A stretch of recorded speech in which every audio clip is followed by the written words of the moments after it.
I know that most of you, if not all of you, are familiar with this song, Boots on the Ground.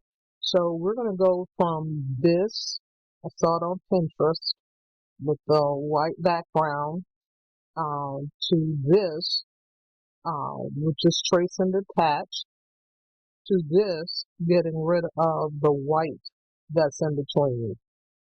So let's get started.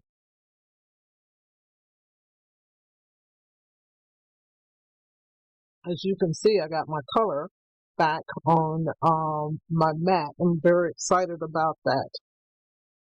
So, of course, I like to make the image larger. And so now we're going to get rid of this white background that's there. So we're going to pull out the trace, select trace, and I'm just dragging this over the entire image with holding the mouse down. Now I release it. I want to make this part here yellow. So I'm going to increase the threshold on it just to get that part out of the way. I think maybe I have it, and I'm going to say trace and detach.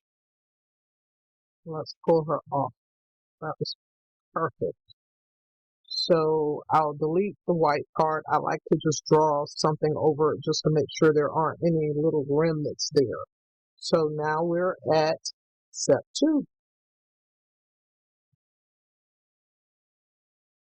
So now what we want to do is to get rid of the white here, and we want to get rid of the white in here in order to get it to where it looks like this. And at this point, you're ready to cut it, um, put it on a shirt, um, well, if you're going to put this on a shirt, you would need to get the blank heat transfer paper. Cannot think of what the name of that paper is. Sheila, if you can, please let me know, or anyone, um, that you would have to print this on. There are several different options that are out there. So now let's get rid of this white that is on the inside. So we're going to select trace the area. We only want to trace the area really where the white is, and it looks like it's defined enough. So we're going to say trace, and all we want is this part here. We don't want the rest of it, but we have to select it, right click, release compound path. I only want this, pull it over there, and I just want to get rid of all of these little remnants that's here. So with this, I can put it back over here without any color, but I'd like for you all to start out using some color until you're really comfortable with finding that. So I'm going to use this hot pink here. Let's just get back on the mat and place it in there. I'm going to click on it to select it, hold my shift key down, click on Betty, right click, and make a compound path. Now we've gotten rid of that white, that, so many Bettys back here, that white background is now gone. The next thing we want to do is to get rid of the white in the fan that she has. So we're going to go back to select to trace area, and we really just, I went further out than I needed to. And I'm just going to sharpen up my little points there. And I think that's good. And I'm going to say trace again.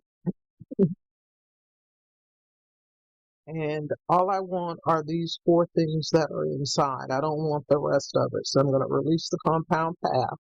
Now what I want to do is go up here and zoom in this particular area.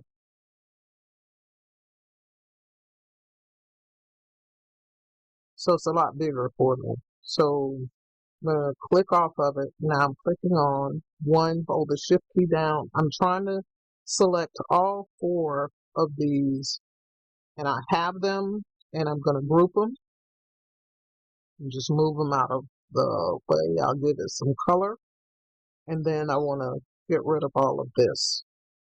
So with this group together, I don't have the tedious job of trying to put them in one by one. Now you probably are better at the hand-eye coordination than I am, so I'm going to use my keys on the my arrow keys on the keyboard to get up and down. There we go. So it's selected. I'm going to hold. Let's go back to the regular view. It's selected. I'm going to hold the shift key down and click on Betty. Right click and say Make Compound Path. Now you can see there's no white that's in there. And that's it. I hope you enjoyed looking at this.